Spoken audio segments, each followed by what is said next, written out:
Ladies and gentlemen, it gives me enormous pleasure to introduce to you Dr. Shahrukh Khan.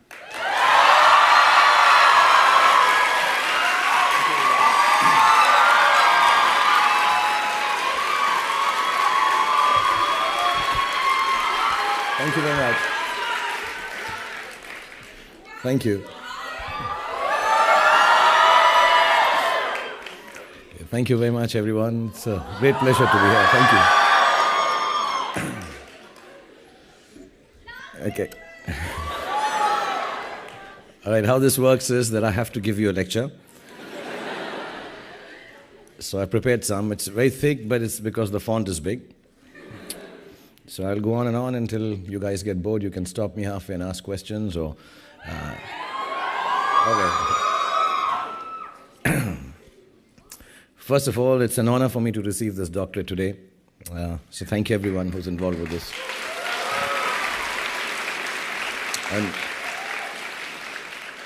And humbled is a word often used by people in my profession. You know, you meet actors, they'll go, I'm very humbled, we all. I dislike the hypocritical, obsequious connotation of it in these contexts.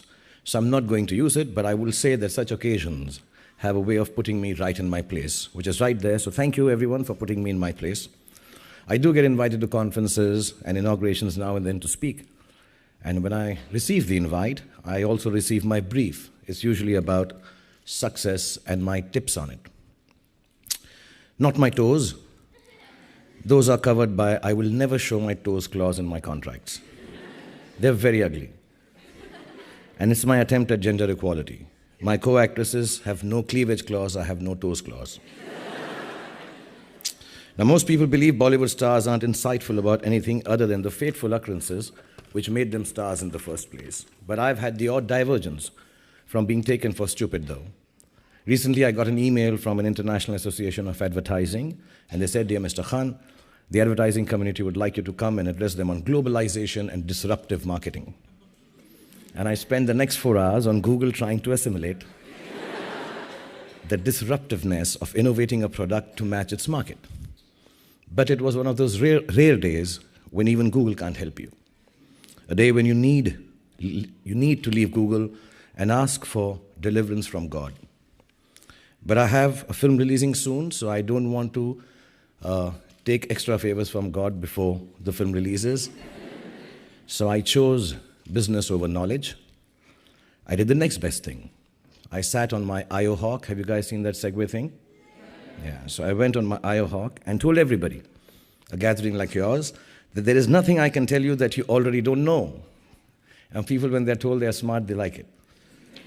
You're such an august gathering of people and blah, blah, blah. Instead, let me entertain you because you all deserve a break. And before the organizers could interject, I started thrusting my pelvic into their faces and broke out into the one and only intellectual thing I know how to do, the lungi dance. So I got away with it without being humbled. It always pays to be a better dancer than your advertisers. And what's more, they seem to have a good time. But that was a conference, and this is a doctorate from a prestigious university of Edinburgh. So I'm going to try to sound intelligent and insightful, especially for you today. One of the subjects on the list of 5 I was sent for my speech today was life lessons. So for whatever it is worth, here goes. Let me start at the very, very beginning. Whatever I've learned of life has been at the movies. Actually, the first few films that I did in my career and titles were given to them very nearly formulated whatever I know of life. And that's how I'm going to pass it on to you. One of the first movies of my career was a movie called Deewana. Must have... Okay, but do you remember the story of the film? I'll remind you the story. So I fall in love with a widow who I meet literally by accident, in which I very nearly kill her mother-in-law. Then I marry her. Not the mother-in-law, but the widow. The widow is not keen on the marriage because she still loves her late husband, but she marries me anyway. My rich, mean father disapproves of this unison and does what a rich, mean father does. He tries to kill the widow. And I'm naturally disgusted by his behavior. And after a long 2-page standoff with him, in which I use heavy-sounding Urdu words, I leave the house for good. Then for some reason, apart from the fact that I ride my motorcycle without holding the handlebar, I have an accident. Seeing me so forlorn and sad in the hospital bed, my ex-widow wife falls in love with me. And there is something about absolutely sick men which always attracts women to them. I've noticed this. The sicker, the better. Then again, by chance of fate, I rescue a stranger at night from a bunch of goons, and guess what? He turns out to be the original husband of my ex-widow wife, who hadn't died in spite of his inheritance-hungry uncle's best efforts. Now, evil uncle then decides to kidnap me and my ex-widow, now not so ex-present-day wife, to get hold of his nephew. I escape his clutches. And I come back with my wife's undead husband to rescue her. By now, she is, of course, strapped to a bomb. And do you think they'll take my doctorate back?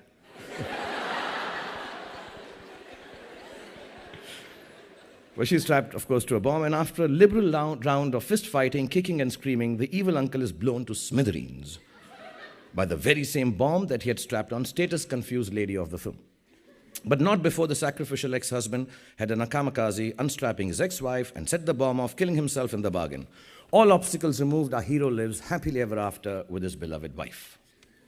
I'm not sure why the movie was called Deewana, which in Hindi means madness of a particularly nice or romantic kind. But I have a feeling it had something to do with the guy who wrote the plot. So here's my first life lesson, inspired by the movie title Deewana. Madness of the particularly nice or romantic kind is an absolute prerequisite to a happy and successful life. Don't ever treat your little insanities as if they're aberrations that ought to be hidden from the rest of the world. Acknowledge them and use them to define your own way of living, the only life you have. All the most beautiful people in the world, the most creative, the ones who led revolutions, who discovered and invented things, did so because they embraced their own idiosyncrasies. There's no such thing as normal. Normal is just another word for lifeless. Soon after I acted in Deewana, I became the hapless hero of a movie called Chamatkar. This movie had a more believable plotline. I get cheated of all my money by my best friend / conman and find myself asleep in a graveyard only to be awakened by the ghost of a murdered mobster. A ghost that only I can see and nobody else can. I am very perceptive that way. Anyway, the mobster ghost helps me get a job as a teacher through his ghostly good offices. I fall in love with his daughter, of course, from a wife that has passed on after being duped by the flunky of the mobster. Together, the ghost and I organize a cricket match. Yes, I was doing that even before I owned a cricket team.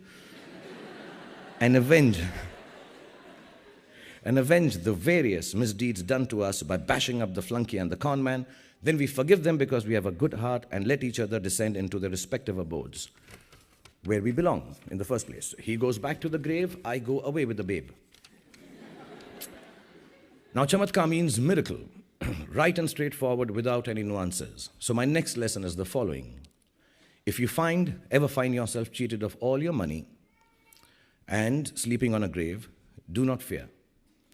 A miracle is near, either that or a ghost. But all you have to do is fall asleep, trust me. In other words, no matter how bad it gets, life is the miracle you are searching for. There is no other one around the corner. Develop the faith in it to let it take its own course. Make all the efforts you can to abide by its beauty, and it will not let you down. Use every resource you have been given, your mental faculties, the ability of your heart to love, and feel for those around you, your health and good fortune, all of the thousands of gifts life has given you to their maximum potential. Honor your life, please. Honor each gift and each moment by not laying it to waste. There is no real measure of success in this world except the ability to make good of life's endowments to you. Sometimes life's gifts arrive wrapped in all wrong damned wrapping, at which point we have to learn to do two things with them. Recognize them for what they are and gamble on our fear that they might be disasters. This brings me to my third life lesson, inspired by two movies in which I played the anti-hero, Dar and Bazigar.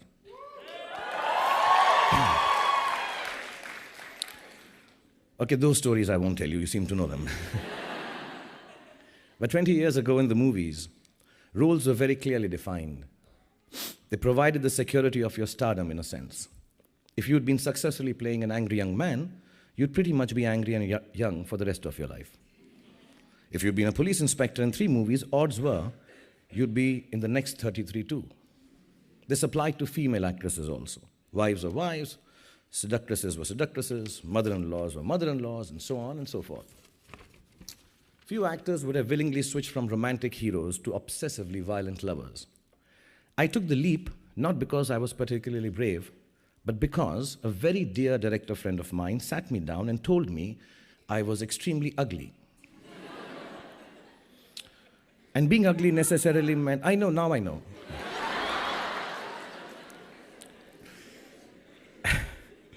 And being ugly necessarily meant I do bad guy roles. I wasn't the romantic hero types, he said. Actually, he used the words that my face was not chocolatey enough. So I started to eat a lot of chocolate. And while waiting for it to take effect, I jumped into bad guy roles. Dar means fear in Hindi, and everyone always tells you at speeches like this that you ought to be brave, so I'm not going to bore you with that idea. Instead, let me tell you this. Being brave means being shit scared all the way to the party. Yeah, I'm sorry if that word is being very scared all the way to the party. But getting there all the same and doing the funky chicken in front of all your teenage kids' friends anyway. Let me just add on behalf of all the fathers of the world who have embarrassed their kids by doing this, it takes a lot of bravery, resolve, and grit to do it. So just do it. Don't let your fears become boxes that enclose you. Open them out, feel them, and turn them into the greatest courage you are capable of. I promise you, nothing will go wrong. But if you live by your fears, everything that can possibly go wrong will go wrong. And you won't even have done the funky chicken. While we are on that, I do it. I do everything for you. I'm a doctor now.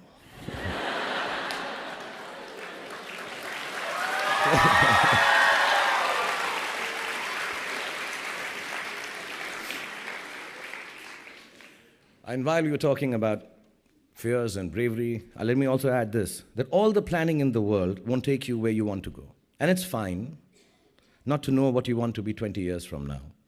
Most of those who had it all figured out become bankers anyway. I'm sorry. This goes live on YouTube. My big next loan for the film is finished from my friendly neighborhood banker. Okay, I did a movie once called Kabhi Haan Kabhi Na, in which I was one of my favorite films, actually.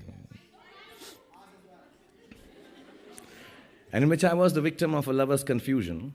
And my next lesson is precisely that. It's okay to be confused. Confusion is the root to all the clarity in the world. Don't worry about it too much. Don't ever take yourself seriously enough to be so clear about your own ideas that you stop respecting other people's. Our values are our values. They don't make us any better than anyone else. At best, they just make us different. Always try to see the other person's truth, because like every movie has a story, every human being has one too, and you have no right to imagine that yours is better than anyone else's. You can leave that silliness to my esteemed colleagues and me. And if you thought the last 2 stories I told you were crazy, here's another one in the reckoning for the Oscar for Weirdest Screenplay. Guddu. Yes, Guddu was my name in a movie. I hardly look like a Guddu, but they still named me Guddu. About loving and giving, in which basically I have an accident, yes, another one. But this time, instead of almost wiping out my future mother-in-law, I wipe out my girlfriend's eyes. Many convoluted subplots, including a life-threatening brain tumor to me, a legal battle for the right to donate organs, and a fast on to death by my mother, my scientific lawyer father, my mother and I are battling over which one of us will donate our eyes to my blind girlfriend. In the end, I recover miraculously, I still don't know how. And my mother dies, donating her eyes to my girlfriend. And then we all live happily ever after. Life lesson number 4, rears its head. Give of yourself to others. And while you're at it, make sure you realize that you aren't doing anyone any favors by being kind to them. It's all just to make you feel that sneaky little twinge that comes from being utterly pleased with yourself. After all, the one that gets the most benefit out of any act of kindness or charity that you do will always be you. I don't say this as many see it in a transactive or karmic way. It's not an I do good, I get benefit equation with some white-bearded figure taking notes from the heavens above. It's a simple truth. An act of goodness becomes worthless when you assign a brownie point to yourself for it, no matter how subtly you allow yourself to do so. As benevolent as your gesture might be, someone else could have made it too. Regardless of how rich, successful, and famous you become, don't ever underestimate the grace that other people bestow upon you just by being the recipient of your kindnesses. You might be able to buy your friend a rose for his or her birthday, but it's no substitute for a patient hearing of your sulky rants on a bad hair day. Sometimes things just happen, as encapsulated in another movie title of mine, Kuch Kuch Hota Hai. And you know what? They don't always add up. So my fifth lesson is this. When life hits you with all the force of its resplendent rage, the rose isn't going to give you comfort. A friend's grace will. And if you can't find resolution as easily as you would like to, please don't panic. Everything evolves as you go along. Even disasters eventually resolve themselves. Give life the space to move at its own pace, pushing it ahead only by way of being kind to yourself when you're hurting or in despair. And you will be hurting and despairing a lot in this lifetime. You don't always have to figure things out or find an explanation for the circumstances you are in. It's more prudent to accept that sometimes there just isn't one. Ram Jane, God knows, that's what it means, as we say in Hindi, and as a priest responded to my orphan child character when I asked him what my name was, in a movie of the same appellation. The boy plodded through 3 entire hours of film referring to himself by that fatalistic phrase, and why not? Who says that what we call ourselves is any definition of who we really are? And that's lesson number 6 for you. All the names you give yourself, or those that others call you, are just labels. You're not defined by them, no matter how flattering or uncomplimentary they are. What defines you genuinely is your heart. Ask or read about the artist formerly known as Prince, and you'll learn a thing or two from him, if you don't believe this insanely sexy Indian superstar telling you so.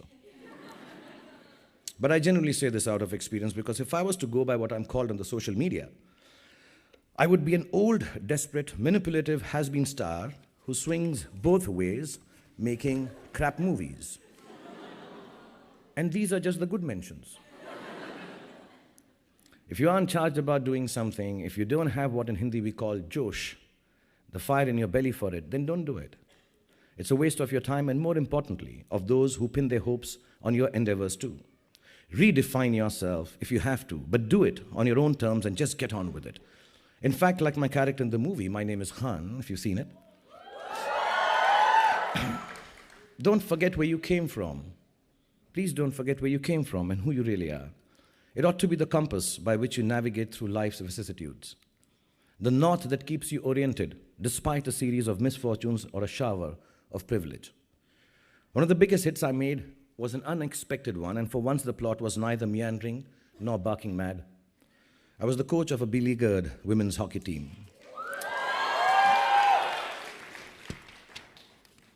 That went on to overcome its own problems, its struggles, and win a world championship. Its title was Chakbe, an inspirational martial cry that Sikh soldiers used while lifting logs in order to make bridges across rivers on their campaigns against their enemies. It implies the will to get up and get on with it, which brings me to life lesson number 7. Whatever it is that is pulling you back, it's not going away unless you stand up and start forging your own path with all your might in the opposite direction. Stop whining and start moving, so to speak. I didn't mean the kid. Sadness and happiness. I'm sorry. She can whine. Sadness and happiness have the same quality of transience. Life is a balanced exchange of one with the other. And this is lesson number 8. Don't attach yourself to either. They're both going to change with the same certitude. Take them with the ephemeral spirit of their impermanence and manage them with a healthy dose of good humor. Laugh at yourself when you're despairing. Shed a tear or two when one of my movie plots makes you hysterical with laughter. I need to tell you, in Guddu, we did consider donating a single eye, the guy, to his blind girlfriend. And both of them waltzing into the sunset, eye patch to eye patch. We didn't do that. Then there was Kabhi Khushi Kabhi Gum. Yes. It means to be happy sometimes and sad others. Is the very beauty of a life lived in full measure. Why fail yourself by desiring one emotion and detesting the other? I have acted in 50 plus full-length films, or 60. If I took you through a journey of each title, we'd be sitting here forever. And you'd all end up fast asleep. So I'll wrap up with my last couple of words or lessons. Okay, film number 17. This one is Live from the Heart, Dil Se. Chal chaiyan chaiyan. Dil Se, love people, love the world around you, love animals and birds and big cities and mountains, love dreams. Yeah. And love your work and love me forever, love your friends and love me forever, love your enemies and love me forever. But most importantly, my friends, love yourselves. Embrace all that this life has in store for you. Let your heart be as deep as the deepest ocean and as wide as the furthest horizon. Know that it is limitless. Love is not an excuse to grab or to hold on or own or to barter. It is the only excuse you will ever have to call yourself special. And if someone you love lets you down, don't fault yourself for not trusting him or her. Fault yourself for not trusting your love enough to forgive his or her trespasses. You never know what the future will bring, whether there will be a tomorrow or not. I died at a shockingly young age in a movie called Kal Ho Na Ho, which means just that. And I wasn't even a smoker in the film, which was sad.